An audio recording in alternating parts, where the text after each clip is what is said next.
남친은 30대 중반이고 1년 정도 연애를 했습니다. 학교 선배의 소개로 처음 만나게 되었고 누가 더 잘나고 못난 것 없이 거의 모든 면에서 비슷합니다. 정확하게는 모르겠지만 집안 형편은 저희 집이 조금 더 나은 것 같고요.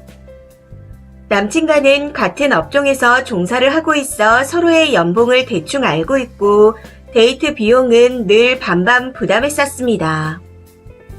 그렇게 1년 정도 만나다 보니 주변에서 한두 명씩 결혼하는 걸 보게 되면서 저희도 나이가 있는지라 자연스럽게 결혼 이야기가 나오게 되었습니다. 사실 저는 결혼에 대한 환상이나 로망이 별로 없는 사람입니다. 그렇다고 당장 결혼이 급한 것도 아니었고요.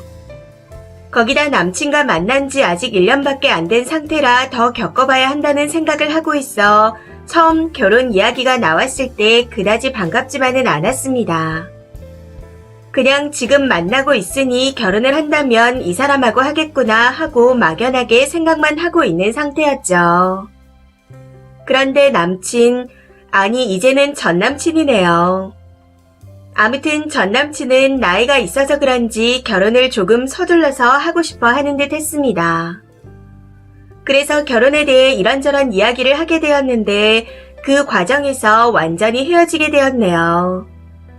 사실 평소 전남친이 회사 여직원들의 영향으로 커뮤니티에서 매일 눈팅하는 걸 알고 있었습니다.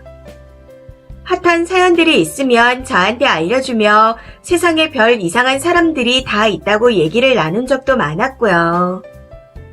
그런데 어느 날부터인가 다 그렇진 않지만 여자들이 참 계산적이라며 은근히 돌려가기 시작하더라고요. 그럴 때마다 뭐지 싶었지만 별 대수롭지 않게 듣고 흘린 적이 많았었는데 이제서야 본색이 드러나더군요. 결혼 얘기가 오가고 있었기에 저는 서로의 금전적인 상태를 다 오픈하고 어떻게 할 건지 크게 틀을 잡고 난 후 부모님께 인사를 드리는 게 맞다고 생각했습니다. 그래서 둘의 재정 상태를 오픈하게 되었었죠. 우선 저는 1억 2천을 모아놓았고 할부가 3년 남은 자동차를 소유하고 있습니다. 그리고 제가 결혼을 하게 되면 집에서는 얼마든지 도움을 준다고 하셨고요. 그런데 정말 황당하고 어이가 없었던 건 전 남친이 모은 돈이 하나도 없었다는 겁니다. 거기다 집에서도 도움을 받지 못하는 상태라 대출로 시작을 해야 한다고 하네요. 여기까지만 해도 어이가 없고 황당한데 더 기가 찼던 건 결혼을 하게 되면 집 명의는 당연히 공동명의로 해야 한답니다. 그리고 부부는 한 몸이니 서로의 금전적인 부분을 모두 합쳤으면 한다더군요. 거기다 서로 주고 받는 건 생략하자며 원래 여자가 다 해오는 걸로 알고 있는데 본인이 양보하는 거라고 엄청 너그럽고 깨어있는 사람인 듯 말하는 겁니다. 여기서 제 생각을 솔직히 말씀드리자면 집에서 도움은 못 받을 수도 있다고 생각합니다. 부모님들이 여유가 없으신데 노후자금까지 탈탈 털어오는 것도 원치 않았고 서로 형편껏 하면 된다고 생각했었거든요. 그냥 양가 부모님들 인성만 올바르다면 있는 집이 더 쓰면 된다고 생각했었습니다. 그런데 문제는 사회생활을 10년이나 했음에도 모은 돈이 하나도 없다는 게 아무리 생각해도 이해가 되지 않는다는 겁니다. 그렇다고 저희가 근무하는 곳이 연봉이 적은 업종도 아니거든요. 그래서 남친의 재정 상태를 오픈했을 때 1차로 놀랐었고 공동명의니 돈을 합치자느니 하는 말에 2차로 놀랐습니다. 남친 말의 결론은 본인이 빚을 내서 집을 장만하고 결혼을 준비하는 데 돈을 보탤 테니 무조건 공동명의를 해야 하고 그 대출금은 같이 갚아야 한다는 소리 아닌가요? 거기다 모아놓은 돈이 하나도 없는데 무슨 돈을 합치자는 건지. 그냥 저한테 결혼 준비를 다 해오고 본인 빚을 갚아달라는 소리로밖엔 들리지 않았습니다. 아무튼 남친이 저런 말을 할 때 너무 황당하고 어이가 없어 표정 관리가 잘 되지 않았었는데 그게 남친에게도 그대로 보였겠죠. 제 표정이 좋지 않으니 갑자기 저에게 역시 너도 그런 여자들하고 똑같다 하고 말하며 계산적이라고 몰아가는 겁니다. 사실 평소 남친이 여자들이 계산적이니 많이 할 때부터 조금씩 걸리는 부분이 있었는데 이걸 저한테 직접적으로 말하니 정신이 번쩍 드는 것 같더라고요. 그래서 더는 말하고 싶지 않고 무슨 말을 하더라도 꼬투리를 잡아 말씨름을 하게 될 것 같아 더 늦기 전에 정리하자 싶어 그만하자 통보하고 끝냈습니다. 그날 이후 하루 이틀 정도 연락이 바리바리 오더니 잠잠해지는 것 같아 정리가 됐구나 했었는데 며칠이 지나고 나니 또 시작됐네요. 회사 앞에서 기다린다고 하는데 무시가 답이겠죠. 댓글입니다. 첫 번째. 이거 실한가요? 모든 게 다 거짓말 같을 정도라서 안 믿기네요. 그 나이에 무일푼도 어이가 없는데 뻔뻔함으로 무장한 꼴이라니. 혹시나 님을 테스트로 떠본 거라도 어떻게 할진 알고 계시죠? 그게 더 문제니까요. 그런 거라면 인성이 문제니 무조건 끝을 내야 합니다. 두 번째. 이게 지금 저만 이해가 안 되나요? 뭘 여자가 해오는 게 많다고 안다는 거죠? 대체 뭐를요? 혼수요? 그것도 아니면 예단이요?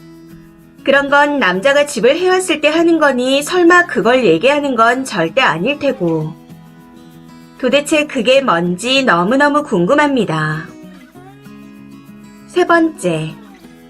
사람이 다 사정이라는 게 있으니 직장생활 10년 차에 모은 돈이 없는 것까지는 사랑에 빠진 흐린 눈으로 봐줄 수 있습니다. 그런데 집 공동명의를 의논하는 건 아무리 흐린 눈으로 봐주려고 해도 안 되겠네요.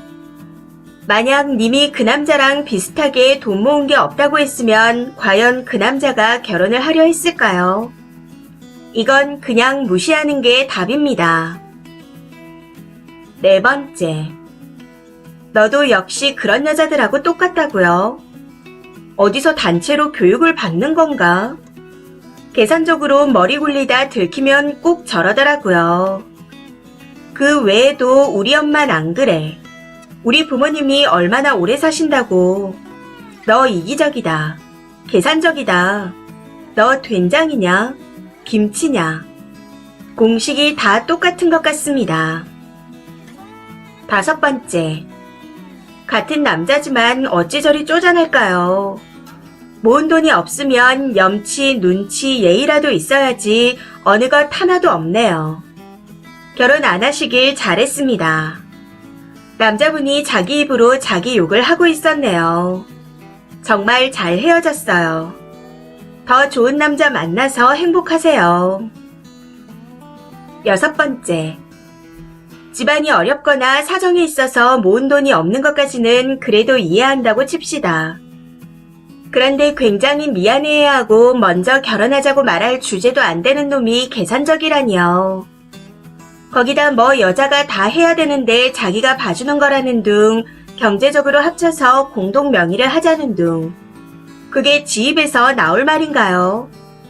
정말 인성적으로 보나 뭐로 보나 아주 나쁜 놈입니다. 그런 인간을 1년이나 만났다니 님도 참 대단하네요. 일곱 번째. 그냥 진짜 계산적이고 속물이라고 강하게 인정해버려요.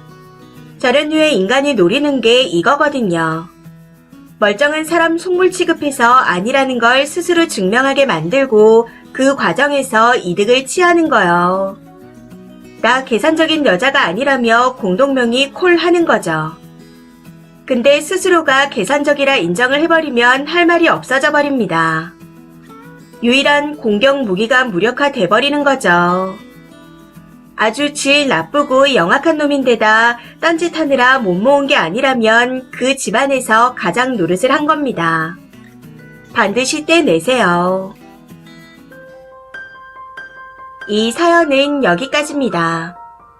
시청해주셔서 감사합니다.